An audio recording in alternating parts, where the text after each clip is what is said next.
తాకట్లో ఉన్న బంగారాన్ని విడిపించి ఆ రోజున మార్కెట్ ధర కట్టి మిగిలిన డబ్బును మీకు అందిస్తుంది కొమ్మూరి గోల్డ్.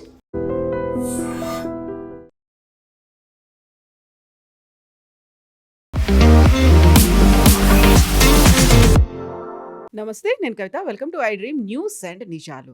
ప్రపంచం ఇప్పుడు ఒక కాస్ట్లీయెస్ట్ యుద్ధాన్ని చూస్తోంది. అందులో కూడా ఇరాన్ చాలా చిన్న దేశం, ఎక్కువగా ఆయుధ సామాగ్రి లేదు, తొందరగానే యుద్ధం ముగిసిపోతుంది అని ఇజ్రాయెల్, అమెరికా భావించినప్పటికీ ఎక్కువ సామర్థ్యం ఉన్నటువంటి మిసైళ్లని ఇరాన్ మీద ప్రయోగించాల్సినటువంటి పరిస్థితి వస్తోంది. ఇరాన్ మాత్రం చాలా సింపుల్గా డ్రోన్ టెక్నాలజీతోనో యుద్ధాన్ని కొనసాగిస్తోంది, అనుకున్న లక్ష్యాలని వెళ్తోంది. బట్ ఈ యుద్ధం ఎంతకాలం కొనసాగుతోంది? అల్టిమేట్గా ఎవరు విన్నర్ అవుతారు? మనతో పాటుగా ఉన్నారు సీనియర్ జర్నలిస్ట్ సురేష్ కొచ్చదిల్ గారు. సార్ నమస్తే. సో ఇరాన్ గురించి మాట్లాడుకున్నప్పుడల్లా ప్రతిసారి వినిపించింది ఇరాన్ దగ్గర చాలా ఆయుధ సంపత్తి తక్కువగా ఉంటుంది, తొందరగానే వాళ్ళు లొంగిపోతారు, బెండ్ అయిపోతారు అనుకున్నారు. బట్ ఈ పరిస్థితి చూస్తుంటే February 28న స్టార్ట్ అయింది, ఇప్పుడు మనం March 4th ఈవినింగ్ అయిపోతుంది. Still it is on. 5 days అయింది. ఎంతకాలం అవుతుంది? ఇది బహుశా ఇంకొక 2 వారాలు నడవచ్చు. 2 వారాలని ట్రంప్ చెప్తున్న 4 అంటున్నారు, 2 కావచ్చు అంటున్నారు. మీరు చెప్పినట్లు ఆల్మోస్ట్ ఒక వారం అయిపోయింది. ఇప్పుడు మొదలై రేపటికి 7వ రోజు అయిపోతుంది. కానీ యుద్ధాల్లో కొన్ని అమెరికా చేసిన కొన్ని తప్పులు అంటే వాళ్ళు క్యాల్కులేషన్ తప్పులు చేశారు. వాళ్ళేమనుకున్నారంటే ఫస్ట్ టైం ఈ 12 day వార్లో అప్పుడు కొట్టినప్పుడు B2 బాంబర్స్ తీసుకొచ్చి కొట్టినప్పుడు న్యూక్లియర్ వీళ్ళది మొత్తం న్యూక్లియర్ అండ్ మిసైల్ ఫెసిలిటీస్ మొత్తం ధ్వంసమైందని చెప్పారు. మీకు గుర్తుంటుంది, బియాండ్ రిపేర్ అని చెప్పారు అప్పుడు. కానీ అది కాదు. ఇప్పుడు ఇవాళ పొద్దున అమెరికన్ ఛానల్స్లో కొన్ని సీరియస్ ఛానల్స్లో డిస్కషన్ చూస్తే ఇరాన్ ఏం చేశారు, ఈ 12 day వార్ నుంచి చాలా మట్టుకు అనాలిసిస్ చాలా బాగా చేశారు వాళ్ళ army, air force and navy, especially వాళ్ళు మిసైల్ తయారు చేసే కంపెనీలు. వాళ్ళేం నేర్చుకున్నారంటే ఇజ్రాయెల్ దగ్గర ఉన్నది ఎయిర్ పవర్, అది వాళ్ళ బెస్ట్. వాళ్ళు F-35 యూజ్ చేస్తారు. వాళ్ళు their pilots compared even US compare చేస్తే కూడా వాళ్ళ పైలట్స్ చాలా మంచి ఎక్స్పీరియన్స్ పైలట్స్ కూడా. వాళ్ళు రెగ్యులర్గా యుద్ధాలు ఉంటారు వాళ్ళు. అది కాకుండా వాళ్ళ వైపు నుంచి ఉన్న వెపన్స్ వీళ్ళ దగ్గర కూడా ఉండవు. వాళ్ళు యూజ్ చేస్తున్న వెపన్స్ స్ట్రైకర్ ఉండొచ్చు, మిగతా చాలా వెపన్స్ ఇజ్రాయెల్ యూజ్ చేస్తారు ఆయుధాలతో. సో దాన్ని మనం మ్యాచ్ చేయలేం. మనం కూడా ఒక ఎయిర్ ఫోర్స్ పెట్టి వాళ్ళ వ్యతిరేకంగా వెళ్ళి కొట్టడంతో అసలు ఇట్ డజంట్ మేక్ సెన్స్. ఏం చేయాలి నెక్స్ట్ ఏంటంటే ఒక గెరిల్లా యాటిట్యూడ్ తీసుకురావాలి. అంటే అన్కన్వెన్షనల్ వార్ అంటారు మనం. యుద్ధం అనగానే మన బాహుబలి సినిమాలాగా ఇక్కడ ఒక 5,000 మంది, అక్కడ ఒక 5,000 మంది, లేకపోతే ఇక్కడ 10,000 ఇక్కడ 10,000 ఎదురుగా ఫిజికల్గా నిలబడి ఉంటారు, ట్యాంకులు ఉంటుంది. ఓకే, యాజ్ యూ సెడ్ తుపాకీ పెద్ద పెద్ద గన్స్ పట్టుకొని RPGలు పట్టుకొని నిలబడి ఆ సెనారియో పోయింది. అట్లాంటి యుద్ధాలు లేవు. ఫస్ట్ అది మనకి తెలిసింది యుక్రెయిన్ రష్యా వార్లో. మీకు గుర్తుంటుంది కవిత గారు, యుక్రెయిన్ రష్యా వార్ మొదలైనప్పుడు ఫస్ట్ యుద్ధం మొదలైనప్పుడు ఫస్ట్ అండ్ సెకండ్ ఇయర్లో కలిస్తే 1,00,000 మంది చనిపోయారు. 1,00,000 మంది, ఇటువైపు 1,00,000 అటువైపు 1,00,000. సో ఏం చేశారు, వీళ్ళు ఆపేశారు అనమాట.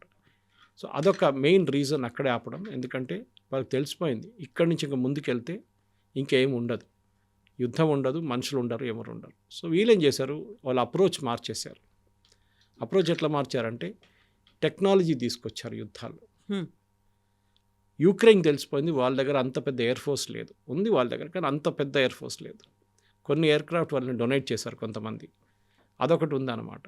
అట్లాంటి పరిస్థితుల్లో ఈ కండిషన్లో వచ్చినప్పుడు వాళ్ళు ఏం చేశారు, ఈ డ్రోన్లతో సహా వాళ్ళు దాడి మొదలుపెట్టారు. ఫస్ట్ రష్యా దగ్గర మిసైల్స్ కూడా ఉండే. రష్యాకి ఇచ్చిన డ్రోన్స్, అదే డ్రోన్స్ ఇరాన్ వాడుతున్నారు, షహీద్ డ్రోన్స్. అంటే ఇరాన్ తయారు చేసి రష్యాకి ఇచ్చారు. ఫస్ట్ 2 years రష్యా వాళ్ళ డ్రోన్స్ వాడుకున్నారు, వాళ్ళ మిసైల్స్ వాడుకున్నారు. దాని తర్వాత రష్యన్ ప్రొడక్షన్ చాలా పడిపోయింది. రష్యా దగ్గర ప్రొడక్షన్ లేదు, ఎందుకంటే వాళ్ళ మిలిటరీ ఫ్యాక్టరీస్ అన్నీ మూతపడ్డది, వాళ్ళకి రా మెటీరియల్స్ లేదు. సో వాళ్ళు అన్కన్వెన్షనల్ వార్ ట్రై చేద్దాం అంటే యుక్రెయిన్ దానికన్నా అన్కన్వెన్షనల్గా వెళ్ళిపోయారు. మీకు గుర్తుంటుంది వాళ్ళదొక న్యూక్లియర్ కమాండ్ ఎయిర్క్రాఫ్ట్ని నార్దర్న్ రష్యాలో రిమోట్ ఏరియాలో యుక్రెయిన్ వాళ్ళ ఒక డ్రోన్ అటాక్ చేశారు. అది ఎంత అన్కన్వెన్షనల్ అంటే మిలిటరీ టర్మినాలజీలో అట్లాంటి ఒక యుద్ధం జరగలేదు ఎప్పుడు, అట్లాంటి ఒక అటాక్ కూడా జరగలేదు. వీళ్ళేం చేశారంటే ఒక పెద్ద ట్రక్ తీసుకున్నారు, కంటైనర్ ట్రక్ లాంటిది. కంటైనర్ ట్రక్లో వీళ్ళు డ్రోన్స్ లోడ్ చేశారు. లోడ్ చేసి 3,000 కిలోమీటర్లు నడిపించుకుంటూ వెళ్ళారు రష్యా లోపల నుంచి. అది ఎట్లా వాళ్ళు చెక్ పోస్ట్లో ఏముందో లేదో తెలియదు, కానీ 3000 కిలోమీటర్లు నడిపించుకొని ఈ బేస్ దగ్గర వెళ్ళిన తర్వాత రిమోట్లీ ఎవరో యూక్రెయిన్లో కూర్చొని రిమోట్లీ దీని రూఫ్ ఓపెన్ చేశారు. మనం చూస్తుంటాం చూడండి, కొన్ని సినిమాలో కనిపిస్తుంది, రూఫ్ ఓపెన్ అయింది, కంటైనర్ ట్రక్ది టాప్ రూఫ్ ఓపెన్ అయిన తర్వాత ఈ డ్రోన్స్ అన్ని బయటకు వచ్చి వెళ్ళి ఆ ఫెసిలిటీని కొట్టే 5 న్యూక్లియర్ కమాండ్ ఎయిర్క్రాఫ్ట్, చాలా కాస్ట్లీ అది ధ్వంసమైంది. ఆ వార్లో అక్కడే రష్యాకు కూడా ఒక లెసన్ తెలిసిపోయింది, that you don't need air force కావాలి మనకి. కానీ ఈ 25,000 డాలర్ల డ్రోన్తోని ఈసారి ఇరాన్ అమెరికా మీద దాడి చేశారు. అమెరికన్ ఎంబసీ మీద, ముందు రియాద్, ఇవాళ పొద్దున యుఏఈలో. అటువైపు ఖతార్లో ఉన్న ఒక పెద్ద $1.2 బిలియన్ ఒక రాడార్ని కొట్టారు వీళ్ళు, ఇరాన్. అది కాకుండా ఒమాన్ అటాక్ చేశారు, Saudi Arabian oil refinery Aramco attack చేశారు. ఇటువైపు ఖతార్ది గ్యాస్ ఫీల్డ్స్ అటాక్ చేశారు. నేను దీని సిగ్నిఫికెన్స్ మీకు ఎక్స్ప్లెయిన్ చేస్తాను. ముందు ఇది ఎట్లా యూజ్ చేశారు. ఎక్కడ వాళ్ళు మిసైల్స్ వాడలేదు, డ్రోన్స్ వాడారు ఇరాన్. ఎందుకంటే వాళ్ళకి తెలిసిపోయింది ఇక్కడ మిసైల్స్ వాడితే మనకి ఇంత ఇంపాక్ట్ ఉండదు, డ్రోన్ వాడితే బాగుంటుంది. స్వామ్ ఆఫ్ డ్రోన్స్ అంటారు, అంటే ఒకటేసారి 30 డ్రోన్లు పంపిస్తారు. ఈ డ్రోన్ అంటే మన పెళ్లి డ్రోన్లు కావు, ఇది కెమెరాలు యూజ్ చేసి అది కాదు. These are huge, almost like a small aircraft. Okay, ఒక ఫైటర్ ఎయిర్క్రాఫ్ట్ కన్నా కొంచెం చిన్నగా ఉంటుంది అంతే. అట్లాంటి పైలట్లెస్ డ్రోన్స్ అనమాట. సూసైడ్ కామకాజీ డ్రోన్స్ అంటారు, సూసైడ్ డ్రోన్స్. ఈ డ్రోన్స్ వాడి వీళ్ళు అటాక్ చేశారు. అంటే 35 డ్రోన్స్ మీరు పంపిస్తే దాంట్లో 5 ఎట్లయినా ఎస్కేప్ అవుతుంది. ఇప్పుడు లాజిక్ చాలా మటుకు ఏమర్థమవుతుందంటే, అమెరికా వైపు నుంచి సపోజ్ మీరు ఒక డ్రోన్ ఇక్కడి నుంచి పంపిస్తున్నారు, అటువైపు నుంచి ఒక ఇంటర్సెప్టర్ పంపిస్తారు ఇంటర్సెప్ట్ చేయడానికి ఈ డ్రోన్ని టార్గెట్కి వచ్చే ముందే. సో ఇది ఒక పారాబోలిక్ పాత్ర ఇట్లా వెళ్తుంది ఒక డ్రోన్, ఇటువైపు నుంచి ఒక పేట్రియట్ మిసైల్ వస్తుంది అమెరికాది. ఇది $25,000 డ్రోన్, ఇది $1 మిలియన్ పేట్రియట్ మిసైల్. అంటే ప్రతి డ్రోన్కి 1 మిలియన్ పేట్రియట్ మిసైల్ కొడుతున్నారు డాలర్ది. ఎంత కాస్ట్లీ వార్ అని చూడండి. అట్లా ఒక రోజుకి 10 కొడితే $10 మిలియన్ పోతుంది ఒకటే లొకేషన్లో. ఇదే మిసైల్ కువైత్ దగ్గర ఉంది, ఇదే మిసైల్ సౌదీ అరేబియా దగ్గర ఉంది, ఇదే మిసైల్ యుఏఈ దగ్గర ఉంది. వీళ్ళందరి దగ్గర ఇదే మిసైల్స్ ఉన్నాయి. వాళ్ళు అమెరికా దగ్గర నుంచి కొనుక్కున్నారు. అమెరికాకి మంచి బిజినెస్ ఇది. అండ్ అమెరికన్ బేసిస్లో కూడా ఇదే మిసైల్స్ ఉన్నాయి. ఇన్ఫ్యాక్ట్ ఇవాళ చదివాను నేను పొద్దున, యుఏఈ వాళ్ళు ఏమన్నా అంటే మేము ఆల్మోస్ట్ క్లోజ్ టు 1000 డ్రోన్స్ని మేము ఆపేయమంటున్నారు, విచ్ ఇస్ అస్టౌండింగ్. అంటే 1000 పేట్రియట్ మిసైల్స్ వాడారా, ఇంకే యాంటీ డ్రోన్ టెక్నాలజీ వాడారు, మీకు అర్థం కావట్లేదు నాకు. సో ఇరాన్ ఒక లెసన్ చాలా బాగా నేర్చుకున్నారు, that we have to use unconventional war, strength Israeli the air force, don't get in to a fight with them. వాళ్ళతో ఏం గొడవ పెట్టుకోకండి, వాళ్ళు పక్కన వచ్చి బాంబ్ చేసి వెళ్ళిపోతారు, ఆ డ్యామేజ్ ఉంటుంది. అమెరికా మీద దాడి చేయాలంటే రెండోది వాళ్ళ నేవల్ ప్రెజెన్స్. అది ఆ 12 Day వార్లో నేవీ ఎక్కువ యూజ్ చేయలేదు. కానీ మీకు మన పర్షియన్ గల్ఫ్ రీజన్ చూస్తే కవిత గారు, నీళ్ళు చాలా షాలో ఉంటుంది అక్కడ. షాలో అంటే ఎక్కువ డెప్త్ లేదు, ఇసుక ఉంటుంది. సో మీన్ చిన్న ఒక షిప్ తీసుకొస్తే కూడా అది ఆ ఇసుకలో వెళ్ళి ఇట్లా దూరిపోతుంది, దానికి it will get stuck there. Submarines అసలు యూసే చేయలేము. సబ్మెరీన్స్ మీరు కోస్ట్ నుంచి ఆల్మోస్ట్ ఒక 50, 100, 150 కిలోమీటర్ దూరం సబ్మెరీన్ పెట్టుకోవాల్సి వస్తుంది. అక్కడి నుంచి మీరు ఫైర్ చేయాలంటే ఒక టామాహాక్ మిసైల్ ఒక అక్యురసీ క్వశ్చన్లో వస్తుంది. So submarines వాడలేము. ఇరానియన్స్ ఏం చేశారంటే, వాళ్ళు 2 వైపుల నుంచి అమెరికన్ షిప్స్ని అటాక్ చేయడానికి ప్లాన్ చేశారు కూడా. ఒకటి ఏంటంటే పైలట్లెస్ సూసైడ్ బోట్స్, చిన్న బోట్స్ ఉంటుంది, దాంట్లో ఒక మోటార్ ఉంటుంది, ఒక రాడార్ సిస్టమ్ పెడతారు, దాని కోఆర్డినేట్స్ పెట్టి పంపించేస్తారు. ఒక అమెరికన్ ఎయిర్క్రాఫ్ట్ క్యారియర్ ఉంది, జెరాల్డ్ ఆర్ ఫోర్డ్ ఉంది, అబ్రహాం లింకన్ ఉంది. డ్యామేజ్ ఏం కాదు వాళ్ళకి, ఎందుకంటే మీరు యుద్ధం అనేది అర్థం చేసుకుంటే ఒక షిప్ని ఎప్పుడు ఇండివిజువల్గా ఇడవరు. ఒక అమెరికన్ ఎయిర్క్రాఫ్ట్ క్యారియర్ ఏదైనా, మన విక్రాంత్ కూడా దాని చుట్టుపక్కల 5-6 షిప్స్ ఉంటుంది చిన్నది, మదర్ షిప్ని ప్రొటెక్ట్ చేస్తారు ఎప్పుడు వాళ్ళు, దాన్ని అటాక్ చేయని ఎవరికి ఇయర్. సో ఈ సూసైడ్ బోట్స్ వెళ్ళి కొట్టింది ఈ అమెరికన్ షిప్స్ని, కొన్ని షిప్స్ని కొట్టారు. మీకు గుర్తుంటుంది USS కోల్ అని చెప్పి, I think it was in the 80s or 90s, don't remember maybe in 2000. USS coal అని చెప్పి అమెరికన్ షిప్ అక్కడ వెస్ట్ ఏషియాలో గల్ఫ్లో పార్క్ చేసుకున్నప్పుడు, ఏడన్ అనుకుంటా పోర్టోబెల్, వీళ్ళు వచ్చి అటాక్ చేసి 22 మంది 30 మంది అమెరికన్ సెయిలర్స్ చనిపోయారు. మన ప్రెసిడెంట్ ట్రంప్ స్పీచ్లో చెప్పారు, అది మాకు గుర్తుంది ఎవరు చేశారు, ఇరాన్ మర్చిపోకూడదు వీళ్ళని అని చెప్పేసి. సో వీళ్ళ అన్కన్వెన్షనల్ వార్ ఫైట్ చేస్తున్నారు. అమెరికా ఏమో కన్వెన్షనల్ వార్ ఫైట్ చేస్తున్నారు. ఎయిర్క్రాఫ్ట్ క్యారియర్, డెస్ట్రాయర్, సబ్మెరీన్, ఇప్పుడు మనం మాట్లాడుతున్నప్పుడే కొంచెంసేపు ముందు శ్రీలంకలో ఒక పెద్ద ట్రాజడీ జరిగింది. ఒక Iranian ship, not warship, Iranian షిప్ని కొడితే 100 మంది చనిపోయారని చెప్పి కొన్ని రిపోర్ట్స్ వస్తున్నాయి, కాదు 30 మంది చనిపోయారని కొన్ని రిపోర్ట్స్ వస్తున్నాయి. వీళ్ళందరూ సివిలియన్స్. అది బహుశా ఒక క్రూజ్ షిప్ ఉండొచ్చు, కానీ ఇరాన్ నుంచి అది ఎక్కడికి వెళ్తుందో మనకు తెలియదు. ఇరానియన్ షిప్గా ఎట్లా తయారైందో తెలియదు, అది డీటెయిల్స్ ఇంకా రాలేదు. కానీ అమెరికన్ సబ్మెరీన్ వాళ్ళని టార్గెట్ చేశారు చాలా క్లియర్గా. ఇట్లాంటి పరిస్థితుల్లో ఇప్పుడు జరుగుతున్న ఈ యుద్ధంలో Iran is being very smart. మనందరూ అనుకున్న 4-5 రోజుల్లో వాళ్ళ మొత్తం టాప్ లీడర్షిప్ని డీకెపాసిటేట్ చేసిన తర్వాత వాళ్ళకి కెపాసిటీ ఉండదు ఫైట్ చేయడానికి, కానీ జరుగుతుంది. ఇప్పుడు మనం చూస్తున్నాం ఇరాన్ ఇప్పుడు కూడా చాలా క్లియర్గా ఎక్కడో ఉన్న సైప్రస్లో ఉన్న royal air force base, British royal air force బేస్ని టార్గెట్ చేశారు. అంటే వాళ్ళ దగ్గర ఉన్న టెక్నాలజీ ఈజ్ అస్టౌండింగ్, వాళ్ళ డౌట్ లేదు కవిత గారు.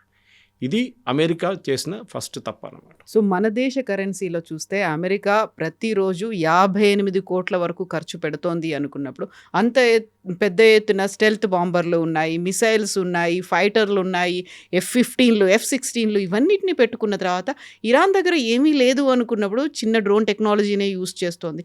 అది మాత్రమే సరిపోతుందా? దానికి బ్యాక్ సపోర్ట్గా చైనా ఇస్తోంది, చాలా సైలెంట్గా హెల్ప్ చేస్తోంది అనేది. రష్యా కొంచెం సీజ్ ఫైర్ అనేది పెట్టుకుందామని చెప్పినప్పుడు కూడా 2 కంట్రీస్ యాక్సెప్ట్ చెయ్యట్లేదు అనేది నిజమేనా? రష్యా అయితే ఇప్పుడు ఏం చేయట్లేదు. రష్యా స్టేట్మెంట్ ఇష్యూ చేస్తున్నారు అంతే. We condemn this, we condemn that అని. రష్యాకి వాళ్ళ ప్రాబ్లమ్స్ ఉన్నాయి యుక్రెయిన్తో. ఇన్ఫ్యాక్ట్ ఆ వార్ అందరూ మర్చిపోయారు పాపం. వాళ్ళు ఎవరు పట్టించుకోవట్లేదు. ఇప్పుడు అసలు పట్టించుకోవట్లేదు. ట్రంప్ ఏమన్నారు, నేను అన్ని యుద్ధం ఆపడానికి వచ్చాను చెప్పి మంచి ఇంకో కొత్త యుద్ధం మొదలుపెట్టాడు ఇక్కడ. ఎనీవే, చైనా వాళ్ళ వైపు నుంచి శాటిలైట్ ఇమేజరీ ఇస్తున్నారు ఇరాన్కి. అదొకటి అమెరికా కూడా అంగీకరించారు అది. ఇదే పని వాళ్ళు పాకిస్తాన్కి హెల్ప్ చేశారు ఆపరేషన్ సింధూర్ టైంలో. రియల్ టైం శాటిలైట్ ఇమేజరీ ఇచ్చారు. ఓకే, దానికి కారణం వాళ్ళు ఏం చెప్తున్నారంటే, వాళ్ళు సప్లై చేసిన రాడార్కి రియల్ టైం శాటిలైట్ ఇన్ఫర్మేషన్ కావాలి, పాకిస్తాన్కి మేమే సప్లై చేసాం, వాళ్ళు అది వాడుకోవాలంటే మేము శాటిలైట్ ఇమేజరీ ఇస్తేనే అది వాడుకోవచ్చు వాళ్ళంటారు. ఇరాన్ కేసులో కూడా బహుశా అదే వాళ్ళు చెప్తారు వాళ్ళు, ఎందుకంటే ఇరాన్కి సప్లై చేసిన అదే radar systems China. So radar ఎట్లా పనిచేస్తుందండి without information, real time information కావాలి, దానికోసం వాళ్ళకి ఇన్ఫర్మేషన్ ఇచ్చాం, యాజ్ పర్ కాంట్రాక్ట్ అంటారు. ఎనీవే, చైనీస్ అది పని చేయలేదు. పాకిస్తాన్ వైపు మనం కొట్టుపడేసాం, ఇక్కడ యూఎస్ వాళ్ళు కరప్ట్ చేసేసారు దాన్ని మొత్తం. అంటే ఆ సైబర్ అటాక్ నడిపించారు దాని మీద. అది ఇంకో పెద్ద స్టోరీ యాక్చువల్. యూఎస్ ఏం చేశారు, ఫస్ట్ డే సాటర్డే కన్నా ముందు, సాటర్డే మార్నింగ్ అక్కడ ఇజ్రాయలీ ఎయిర్ ఫోర్స్ 200 ప్లేన్లు ఇజ్రాయెల్ నుంచి బయలుదేరిన టైంలో యూఎస్కి 2 కమాండ్స్ ఉన్నాయి. సైబర్ కమాండ్ ఒకటి ఉంది, స్పేస్ కమాండ్ ఒకటి ఉంది. మన దగ్గర సైబర్ కమాండ్, స్పేస్ కమాండ్ లేదు. మన ఇస్రోని యూజ్ చేస్తాం మనం స్పేస్ కోసం. వాళ్ళ వైపు సైబర్ కమాండ్. వాళ్ళు ఏం చేస్తారంటే ఎలక్ట్రిసిటీ నెట్వర్క్, టెలికాం నెట్వర్క్ దీంట్లో దూరిపోతారు. మొత్తం డిసేబుల్ చేసి పడేశారు ఆ రోజు పొద్దున. ఒకరితో కాంటాక్ట్ చేయలేకపోయారు వాళ్ళు. ఏం జరుగుతుందని తెలిసే ముందే బాంబు వచ్చి పడ్డది. ఇజ్రాయలీస్ వాళ్ళు బాంబు చేశారు. అదే టైంలో వీళ్ళ స్పేస్ కమాండ్ ఏం చేస్తారంటే శాటిలైట్స్ యూజ్ చేసి రియల్ టైం ఇమేజరీ ఫీడ్ చేస్తారు వాళ్ళ షిప్స్కి కానీ, వాళ్ళ ఎయిర్క్రాఫ్ట్ కానీ, వాళ్ళ మిసైల్ బ్యాటరీస్కి. ఇది వాళ్ళు చేస్తున్న పని. కానీ అమెరికా ఎప్పుడు మిస్కాల్కులేట్ ఏం చేస్తారంటే, వీళ్ళు అనుకున్నారు చైనా దగ్గర ఉన్న దానితో ఏం చేయలేరు వీళ్ళని. కరెక్టే, అది చాలా మటుకు correct. China satellite technology, China imagery ఏం పనిచేయదు. కానీ ఇరాన్ చాలా మటుకు వాళ్ళ దగ్గర ఆల్మోస్ట్ ఇప్పుడున్న లెక్క ప్రకారం 25,000 నుంచి 30,000 డ్రోన్లు తయారు చేసుకున్నారు. ఒక average cost of a drone is $25,000. ఈ 12-డే వార్ నడిచిన తర్వాత, ట్రంప్ అడ్మినిస్ట్రేషన్ వచ్చిన తర్వాత వాళ్ళకొక ఈ చైనీస్ డ్రోన్ గురించి వాళ్ళకి చాలా మటుకు అవగాహన వచ్చింది. ఈవెన్ హెజ్బుల్లా వైపు నుంచి వాడుతున్నారు. హెజ్బుల్లాకి ఆయుధాలు ఇచ్చేది మొత్తం చైనానే కంప్లీట్గా, హమాస్ కూడా అంతే. వీళ్ళేం డిసైడ్ చేశారంటే, పీటర్ హెగ్సెత్ వాళ్ళ డిఫెన్స్ సెక్రటరీ, అమెరికా కూడా డ్రోన్ తయారు చేద్దామని చెప్పి. ఇవాళ వచ్చింది ఆ న్యూస్. నిన్న దాకా న్యూస్ రాలేదు బయటికి. ఇప్పుడు అమెరికా కూడా డ్రోన్లు వాడుతున్నారంట. ఎవరు వ్యతిరేకంగా? ఇరాన్ వ్యతిరేకంగా.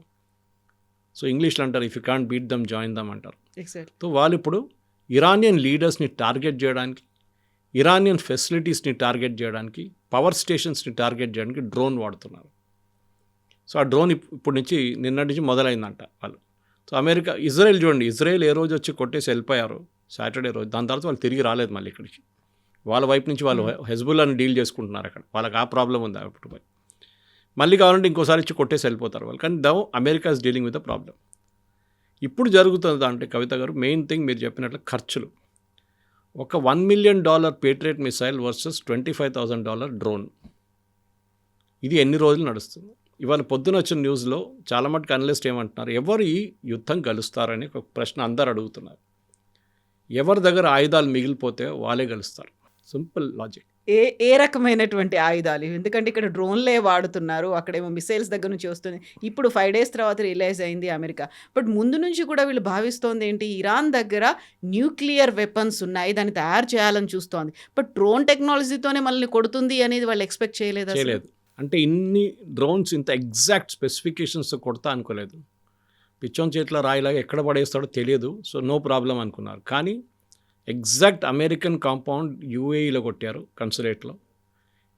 రియాద్లో ఉన్న అమెరికన్ కన్సులేట్ని కొట్టారు. పామ్ జుమేరా దుబాయ్ని కొట్టారు. దుబాయ్ ఎయిర్పోర్ట్ కొట్టారు. మనామా బహ్రెయిన్లో ఉన్న US 5th ఫ్లీట్ హెడ్ క్వార్టర్స్ని కొట్టారు. అంటే అంత ప్రిసైజ్ ఇన్ఫర్మేషన్ ఉంది కవిత గారు వాళ్ళ దగ్గర. ఎందుకంటే మీరు డ్రోన్ అట్టు పంపించలేదు అట్లా, మీరు దాన్ని కీ చేసి దాని ఇన్ఫర్మేషన్ దాంట్లో లోడ్ చేసిన తర్వాతనే దాన్ని లాంచ్ చేస్తారు. తర్వాత చూసుకుంటుంది, దాని లోపల రాడార్ సిస్టమ్స్ ఉంటుంది, అది రీఓరియంట్ చేసుకుంటుంది, టార్గెట్ మూవ్ అయితే అది కూడా మూవ్ అవుతుంది దాంతోపాటు. ఇది ఇట్లా ఉంటే ఇంకొక వైపు ఇజ్రాయెల్ మీద మిసైల్ అటాక్ మొదలైన మీకు తెలుసుంటుంది. జెరూసలంలో 10 మంది చనిపోయారు, తెలవీలో కొంతమంది చనిపోయారు. దీంట్లో కూడా ఇప్పుడు ఇజ్రాయెల్ కూడా ఒక లెసన్ తెలిసిపోయింది ఏంటి, ఈ డ్రోన్ వాళ్ళు పంపించే మిసైల్స్ని ఎందుకు మా iron dome, David sling and arrow systems అడ్డుకోలేకపోతున్నారని. ఇరాన్ దగ్గర 2 టైప్ మిసైల్ సిస్టమ్స్ ఉన్నాయి. ఒకటి సూపర్సోనిక్, ఒకటి హైపర్సోనిక్. దాంట్లో తెలిసిపోతుంది మీకు which is which. Supersonic sound speed of sound, other is hypersonic. ఈ 2 మిసైల్స్కి ఒక బేసిక్ టెక్నాలజీ ఒకటి ఉంది. అంటే ఒక మోటార్ ఉంటుంది which is launching it like a rocket. మన దగ్గర ఇస్రో రాకెట్ లాంచ్ చేస్తే కానీ అందుకని చిన్నది ఉంటుంది. దీన్ని లాంచ్ చేసే టైంలో ఆ లాంచర్ నుంచి 17 times స్పీడ్ ఆఫ్ సౌండ్, మాక్ 17 అంటారు, MACH, ఆ సౌండ్ ఆ స్పీడ్లో ఈ రాకెట్ని లాంచ్ చేస్తారు ఏది అట్మాస్ఫియర్లకి. So it will goes out of the atmosphere పైకి వెళ్ళి అక్కడి నుంచి కోస్టింగ్ ఫేస్ నుంచి వచ్చి లాస్ట్లో టార్గెట్ కన్నా 100 kilometers ముందు మళ్ళీ అట్మాస్ఫియర్లో రీఎంటర్ అయిన టైంలో దాని స్పీడ్ మళ్ళీ పెరుగుతుంది. The best part about Israel technologies, వాళ్ళ దగ్గర ఐరన్ డోమ్ ఉంది, డేవిడ్ స్లింగ్ ఉంది అండ్ పేట్రియట్ ఆరో. మూడు డైరెక్షన్లో పనిచేస్తుంది. ఒకటి 70 kilometers దాకా, ఒకటి 300 kilometers, ఒకటి 1500 kilometers. కానీ ఈ ఇరానియన్ మిసైల్స్ ఏం చేశారంటే వాళ్ళు చాలా మంచి, వాళ్ళ సైంటిస్ట్ని మెచ్చుకోవాలి. వాళ్ళు ఏం చేస్తారు, ఒక నాజిల్ పెట్టారు ముందు. ఆ నాజిల్ ఏం చేస్తుందంటే అది మూవ్ అవుతూనే ఉంటుంది. సో ఈ మిసైల్ కూడా మూవ్ అవుతూనే ఉంటుంది. It doesn't take a parabolic path. Same అదే డైరెక్షన్లో వెళ్ళకుండా. ఇప్పుడు మీరు పేట్రియట్ ఫైల్ చేస్తే అది ఒకటే యూని డైరెక్షన్లో వెళ్తుంది. ఇదేమో ఇక్కడ దాకా వచ్చి మళ్ళీ ఇక్కడికి వెళ్ళిపోతుంది, మళ్ళీ ఇక్కడికి వస్తుంది. It takes a zigzag path. That ఇప్పుడు దాకా అమెరికా ఏమంటున్నారంటే వాళ్ళ దగ్గర అట్లాంటి వాళ్ళు దొరకలేదు వాళ్ళకి, కానీ they want to get a Iranian missile. ఏముంది దాంట్లో, వాళ్ళు ఏం చేస్తున్నారు, 1-2 టెల్ అవీవ్ దగ్గర దొరికింది, కానీ అది డ్యామేజ్డ్ కండిషన్లో ఉండే. కానీ ఎవరు తయారు చేశారు, కానీ వాళ్ళకి ఎవరు హెల్ప్ చేశారు? చైనా హెల్ప్ చేశారా? దీనికన్నా ముందు రష్యా వాళ్ళు బాగున్న టైంలో వాళ్ళు హెల్ప్ చేశారా? ఎవరో ఆర్ నార్త్ కొరియా? నా అంచనా ప్రకారం it is north Korea which gave them the technology. Okay, చాలా క్లియర్ దాంట్లో. నార్త్ కొరియాకి ఏమో ఇచ్చారు వీళ్ళు, యురేనియం ఇచ్చి ఉంటారు, ఏదో ఇచ్చారు నార్త్ కొరియా దాని బదులు వాళ్ళకి. ఎందుకంటే పాకిస్తాన్ కూడా అదే చేశారు కదా. పాకిస్తాన్ కిమ్ జాంగ్ ఉన్ వాళ్ళ నాన్నగారు ఉన్న టైంలో ఆయనకి they gave him the rocket technology. Uranium ఇచ్చారు వాళ్ళు న్యూక్లియర్ ఫెసిలిటీ పెట్టుకోవడానికి. దాని తర్వాత న్యూక్లియర్ వెపన్స్ ఫెసిలిటీకి వచ్చారు ఏక్యూ ఖాన్ ఉన్న టైంలో Pakistan. In return north Korea వీళ్ళకి మిసైల్ టెక్నాలజీ ఇచ్చారు. వీళ్ళ దగ్గర ఉన్న మిసైల్స్ మీరు చూసుంటారు, షహీన్, బాబర్, ఇదాన్ని. అదే టైంలో ఇరాన్ దగ్గర ఉన్న missiles Fatah 1, Fatah 2 is 1 hypersonic, ఒకటి సూపర్సోనిక్. ఈ మిసైల్స్తోనే వాళ్ళు ఇజ్రాయెల్ని కొడుతున్నారు. సో దానికోసం కూడా ఇచ్చిందంటున్నారు. టర్కీ దగ్గర నుంచి కూడా వచ్చాయా ఇరాన్కి? ఎస్, టర్కీకి కూడా వచ్చి ఉంటుంది, కానీ టర్కీకి ఇరాన్కి ఎప్పుడు పడదు. 1 because of religion factor, Shias and Sunny's. So అది టర్కీ డౌట్ఫుల్ ఉంది. పాకిస్తాన్ వైపు నుంచి కూడా కొనలేదు వీరు, ఎందుకంటే అక్కడ కూడా షియా సున్నీ ప్రాబ్లం ఉంది. టర్కీ కన్నా నాకు ఎక్కువ డౌట్ ఉన్నది, టర్కీ ఇప్పుడే మొదలుపెట్టారు ప్రొడక్షన్ ఒక 5 సంవత్సరాల ముందు. బట్ ఇరాన్ వాళ్ళ దగ్గర 20 సంవత్సరాలు 15 సంవత్సరాల నుంచి టెక్నాలజీ ఉంది, డెవలప్ చేసుకుంటూ వస్తున్నారు, దాన్ని ఓకే. రీఫైన్ చేసుకుంటూ వస్తున్నారు. నా అంచనా ప్రకారం ఇట్ ఈస్ నార్త్ కొరియా. ఇప్పుడు ఖమేనీని కొట్టడానికి ఆయన దగ్గర ఉన్నటువంటి ప్రతి దాన్ని ట్రాక్ చేశారు, ఇంక్లూడింగ్ ట్రాఫిక్ సిగ్నల్ దగ్గర నుంచి అన్నీ హ్యాక్ చేసి పెట్టుకున్న తర్వాత వీళ్ళ దగ్గర డ్రోన్ టెక్నాలజీ ఉన్నదనేది అండర్ ఎస్టిమేట్ చేశారా? అసలు దాన్ని కన్సిడర్ చేయలేదా? వాళ్ళ దగ్గర ఏమీ లేదు, ఈజీగా లొంగిపోతుంది అనేటువంటి భావనలోనే ఉండిపోయారు. అక్కడ ఫెయిల్యూర్ అనేది కనిపిస్తోంది. డెఫినెట్గా ఫెయిల్యూర్ ఉంది. ఎందుకంటే ఇవాళ అదే అమెరికన్ డిఫెన్స్ అనలిస్ట్ అదే అంటున్నారు, ఈవెన్ యుఎస్ కాంగ్రెస్లో ఉన్న కొంతమంది అంటున్నారు, వీ అండర్ ఎస్టిమేటెడ్ ఇరాన్. ఒకటి వాళ్ళు ఏమనుకున్నారంటే టాప్ లీడర్షిప్ని కొట్టేస్తే ఎవరు కమాండ్ చేయడానికి ఎవరు ఉండరు వీళ్ళ దగ్గర. కాదు, వీళ్ళ సెనారియో క్రియేట్ చేసుకున్నారంట ముందే. దానికోసం చూడండి, ఆయన రాసి పెట్టి వెళ్ళారు, నేను లేనప్పుడు ఎవరిని ఎట్లా ఎలక్ట్ చేయాలని చెప్పి ఒక ప్రొసీజర్ రాసి పెట్టి వెళ్ళారు ఖమేనీ. ఆ తర్వాత ఇప్పుడు వాళ్ళ అబ్బాయినే ఎలక్ట్ చేశారు. ఆయన ఎన్ని రోజులు ఉంటారో తెలియదు, ఇజ్రాయెల్ తీసేస్తారు ఒక్కొక్కసారి. అది Mustafa Khamenei. So Mustafa is that, but doubtful, ఆయన ఎక్కువ రోజు ఉండడు, ఇజ్రాయెల్ చూసుకుంటారు అది. బట్ పాయింట్ అది కాదు, ఎక్కడో వాళ్ళ దగ్గర చాలా మంచి డిసిప్లిన్ కమాండ్ పనిచేస్తుంది. మీకు ఎట్లా తెలుసు? ఈ $1.2 బిలియన్ ఒక రాడార్ డ్రోన్ ఖతార్ ఎయిర్వేస్లో కూర్చొని ఉంది. దానితోని వాళ్ళు 5,000 కిలోమీటర్ దాకా ఉన్న మిసైల్స్ని ట్రాక్ చేయొచ్చు. అది ఇప్పుడు డెస్ట్రాయ్ చేశారు వీళ్ళు, $1.2 బిలియన్. ఎట్లా తెలుసు అక్కడ ఉందనేది? So satellite imagery is one very important thing. China definite, yes. దాని తర్వాత దానికి కావాల్సిన టెక్నాలజీ ఎక్కడ, ఈ ఎయిర్ ఫోర్స్ బేస్కి వెళ్ళేటప్పుడు వాళ్ళు it's highly protected. American air force base అలుదే చాలా పెద్ద ఎయిర్ ఫోర్స్ బేస్, 8,000 మంది ఉంటారు దాంట్లో. వాళ్ళకి ఎట్లా వచ్చింది ఆ ఇన్ఫర్మేషన్? ఇది పెద్ద ఒక ప్రశ్న కవిత గారు. ఎందుకంటే ఆ ఇన్ఫర్మేషన్ ఒకటి, దెన్ ఆ ప్రిసైజ్ స్ట్రైక్ కొట్టిన దానికి మెచ్చుకోవాలి వాళ్ళు. అక్కడిక్కడ వెళ్ళి పడలేదు, కరెక్ట్గా కొట్టారు. నేను చెప్పాను చూడండి, అమెరికన్ ఎంబసీ కరెక్ట్గా టార్గెట్ చేశారు వాళ్ళు. దుబాయ్ ఎయిర్పోర్ట్ కరెక్ట్గా టార్గెట్ చేశారు. ఈవెన్ సౌదీ అరేబియాలో ఉన్న టార్గెట్స్, అరామ్కోని టార్గెట్ చేయడం అంత ఈజీ కాదు. Even it's heavily protected refinery, దాన్ని కూడా కొట్టారు వాళ్ళు. బహుశా ఎక్కువ రోజు ఉండలేరు, అదొక ఒకటి ఉంటుంది. నేను చెప్పాను చూడండి, ఎవరి దగ్గర ఎక్కువ రోజు ఆయుధాలు ఉంటుందని. అది అమెరికా దగ్గర ఎప్పుడైనా కన్సిస్టెంట్ ఫ్లో ఉంటుంది. వాళ్ళ కాంట్రాక్టర్స్ చూసుకుంటారు, వాళ్ళు తయారు చేసి ఇస్తారు, వాళ్ళ ఫ్యాక్టరీస్ ఓవర్ టైం పనిచేస్తారు, ఏదైనా జరగచ్చు. కానీ ఇరాన్ ఏం చూపించారంటే, మేము వెళ్తూ మిమ్మల్ని కూడా తీసుకెళ్ళిపోతామని చెప్పి వాళ్ళు చేస్తున్నారు చేస్తున్న దాంట్లో. బహుశా ఒక గ్రౌండ్ ఫోర్స్ ఆపరేషన్ జరుగుతూనే ఇరాన్లో ఒక మార్పు రావచ్చు. దానికి నిన్న రాత్రి నుంచి CIA, central intelligence agency, Kurdish workers party, Kurdistan workers party అని చెప్పి ఇరాన్లో ఇరాక్ బార్డర్లో కర్డిస్తాన్ గ్రూప్స్ ఉన్నారు. వాళ్ళు ఒక రెబెల్ గ్రూప్, వాళ్ళు ఎప్పటి నుంచో ఉన్నారు. వాళ్ళు అప్పుడప్పుడు దాడి చేస్తుంటారు. ముందు ఇరాక్ మీద చేస్తుంటే, ఇరాన్ మీద చేస్తుంటే, అక్కడ సిరియా వైపు కూడా ఉన్నారు వాళ్ళు. అక్కడ వాళ్ళకి ప్రాబ్లం టర్కీతో ఉంది.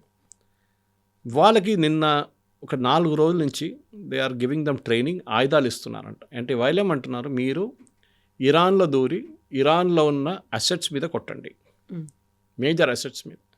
పవర్ ప్లాంట్ ఉండొచ్చు, రోడ్ ఇన్ఫ్రాస్ట్రక్చర్ ఉండొచ్చు, బ్రిడ్జెస్ ఉండొచ్చు, ఆర్మీ ఇన్స్టలేషన్స్ ఉండొచ్చు, రెవల్యూషనరీ గార్డ్స్ ఉండొచ్చు, వీళ్ళందరినీ మీరు కొట్టండి అంట.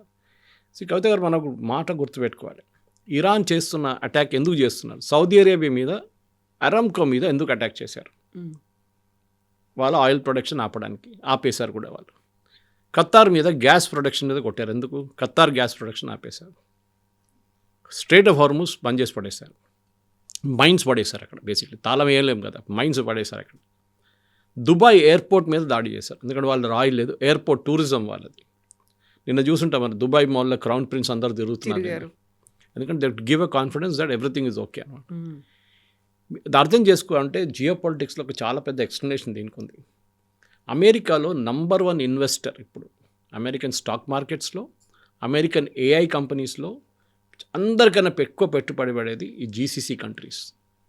సౌదీ అరేబియాకి ఒక ఫండ్ ఉంది, దుబాయ్కి దానికన్నా పెద్ద ఒక ఫండ్ ఉంది, ఖతార్ ఫౌండేషన్ ఉంది. వీళ్ళందరూ ట్రిలియన్స్, బిలియన్స్ కూడా కాదు, ట్రిలియన్స్ ఇన్వెస్ట్ చేస్తారు అమెరికన్ స్టాక్ మార్కెట్లో, అమెరికన్ ఏఐ కంపెనీస్లో. దానికోసం మొన్న కొట్టిన ఒక డ్రోన్ వచ్చి కొట్టింది ఎక్కడ చూడండి, దుబాయ్లో అమెజాన్ వెబ్ సర్వీసెస్లో వాళ్ళ AWS ఒక సెంటర్ మీద కొట్టారు. ఎందుకంటే వాళ్ళకి తెలుసు దట్ ఆ ఇన్వెస్ట్మెంట్ దుబాయ్ వాళ్ళ రూలింగ్ ఫ్యామిలీ దాని మీద పెట్టుబడి పెట్టారు. కావాలని చెప్పి అమెరికాలో ఒక ఫైనాన్షియల్ ఒక క్రైసిస్ రావాలని చెప్పి వీళ్ళు ఇక్కడి నుంచి డబ్బులు ఎక్కడ పెట్టకూడదని చెప్పి వీళ్ళ డబ్బులు వచ్చేది ఆయిల్ నుంచి, గ్యాస్ నుంచి, టూరిజం నుంచి, అది మీరు తగ్గించండి. అది కంప్లీట్గా ఫినిష్ చేసేస్తే వీళ్ళు అమెరికాలో పెట్టుబడి పెట్టలేరు. That is another thought process. కానీ అది కూడా ఎక్కువ రోజులు పనిచేయవు, ఎందుకంటే సేమ్ ప్రాసెస్. రేపు అన్ని గల్ఫ్ కంట్రీస్ కోపం వచ్చిందనుకోండి, అందరు కలిసి ఏం డిసైడ్ చేస్తారు, మనం అందరు కలిసి అటాక్ చేద్దాం ఇరాన్ అని. ఒకవైపు నుంచి అమెరికా కొడుతున్నారు, ఒకవైపు నుంచి ఇజ్రాయెల్ కొడుతున్నారు, మనం కూడా వెళ్ళి కొడదాం బాంబే. అది బహుశా జరగవచ్చు, కానీ ఇప్పుడు జరగట్లేదు. ఎందుకంటే ఎండ్ ఆఫ్ ద డే ఒక ఇస్లామిక్ కంట్రీ ఇంకో ఇస్లామిక్ కంట్రీ మీద యూజువలీ దాడి చేయరు. అది ఒక్కొక్కటే కాన్ఫిడెన్స్ ఉంది ఇరాన్కి. బట్ ఇరాన్ చేస్తోంది కదా ఆ పని. ప్రొవోక్ చేస్తున్నారు. మీరు అర్థం చేసుకోండి, వాళ్ళ సైకాలజీ అర్థం చేసుకోండి. మీరు చాలా సైలెంట్గా కూర్చుంటారు. మిమ్మల్ని వచ్చి నేను తిడతాను, 2 సార్లు తిడతాను, 3 సార్లు మీరు క్వైట్గా ఉంటారు. కొంచెంసేపు తర్వాత నేను ఒక రాయి చేసి కొడతాను, అప్పుడు మీకు కోపం వస్తుంది. అప్పుడు మీరేం చేస్తారు, మీరు పక్కన ఉన్న 10 మందిని తీసుకొచ్చి నన్ను కొడతారు. ఇది జరుగుతుంది ఇరాన్లో. They are trying to provoke. రండి మమ్మల్ని అటాక్ చేయండి, మమ్మల్ని అటాక్ చేయండి. ఎవరిని అటాక్ చేస్తారు? ఇరానియన్ సిటిజన్స్ మీద అటాక్ చేస్తారు. ఇరాన్లో ఉన్న ప్రజల మీద అటాక్ చేయాల్సి వస్తుంది, ఎందుకంటే అక్కడ ఒక స్ట్రక్చర్ లేదు. ఇప్పుడు అటాక్ చేయాలంటే ఏదో ఒక ముల్లానో మౌల్వీనో పట్టుకోవాలి. వాళ్ళకుంటే వాళ్ళ చుట్టుపక్కల ఉన్న కాలనీ వాళ్ళు ఉంటారు, వాళ్ళు ఒక 5, 50, 100 మంది చనిపోతారు. అప్పుడు ప్రజల కోపం సౌదీ అరేబియా మీద వస్తుంది, ప్రజల కోపం యుఏఈ మీద వస్తుంది. అప్పుడు ఏమవుతుంది, గవర్నమెంట్ దగ్గరకు ప్రజలందరూ వచ్చేస్తారు. They rally under a flag అంటారు ఇంగ్లీష్లో. వాళ్ళకి సపోర్ట్గా వస్తుంది. Death to America, death to Israel అంటారు. మళ్ళీ అది రివైవ్ అవుతుంది ఆ స్లోగన్ అనేది. It's exactly what they want. వాళ్ళకి ఏంటంటే ఇట్లాంటి ప్రొవోక్ చేసి లాస్ట్లో ఇరాన్ మీద దాడి చేస్తే, ఎస్పెషలీ గల్ఫ్ నేషన్, వాళ్ళకి అమెరికాతో ఇజ్రాయెల్తో వాళ్ళకి ప్రాబ్లం లేదు, అది రెగ్యులర్గా నడుస్తూ ఉంటుంది. కానీ ఏ రోజు సౌదీ అరేబియానో, యుఏఈనో, ఖత్తర్నో, లేకుంటే బహ్రెయిన్ వీళ్ళ మీద దాడి చేస్తే ఆ రోజు ఇరాన్ వాళ్ళ ప్రజల దగ్గర అంటారు, చూడండి మన వాళ్ళే మనల్ని కొట్టారు, మీరు మర్చిపోకూడదు వీళ్ళని, వీళ్ళ మీద మనం దాడి చేయాల్సిందే. రేపు ఒక సెట్ ఆఫ్ సూసైడ్ బాంబర్స్ కూడా తయారవుతారు. కావాలంటే గల్ఫ్ మొత్తం కంప్లీట్లీ నాశనం అయిపోతుంది. టూరిజం పోతుంది, గ్యాస్ ప్రొడక్షన్ ఫెసిలిటీస్ పోతుంది, ఆయిల్ ప్రొడక్షన్ తగ్గుతుంది. ఇది ఇరాన్ది లాంగ్ టర్మ్ స్ట్రాటజీ అన్నమాట. వాళ్ళు సక్సీడ్ అవుతారా లేదా అనేది ఒక పెద్ద ప్రశ్న. కానీ ఇప్పుడు చూస్తే అమెరికన్ అనలిస్ట్ కూడా అదే అంటున్నారు. ఒకటి economic warfare, second defence warfare, మూడోది ఇన్ఫ్రాస్ట్రక్చర్ వార్ఫేర్. డీసాలినేషన్ ప్లాంట్స్ మీద కొడుతున్నారు కవిత గారు ఇరాన్. ఎక్కువ న్యూస్లో రాలేదు.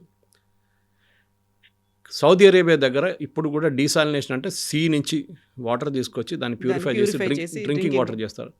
ఇప్పుడు కూడా సౌదీ అరేబియా దగ్గర మోస్ట్ ఆఫ్ ద నేషన్స్ గల్ఫ్లో ఉన్న 4 వారాలు డ్రింకింగ్ వాటర్ ఉంటుంది వాళ్ళ దగ్గర. మీరు ఒక 100 డీసాలినేషన్ ప్లాంట్ కొడితే అది 2 వారాలకి తగ్గిపోతుంది. మళ్ళీ మీరు ఇంకో 50 మీద కొడితే అది వారానికి వచ్చేస్తుంది నీళ్ళు.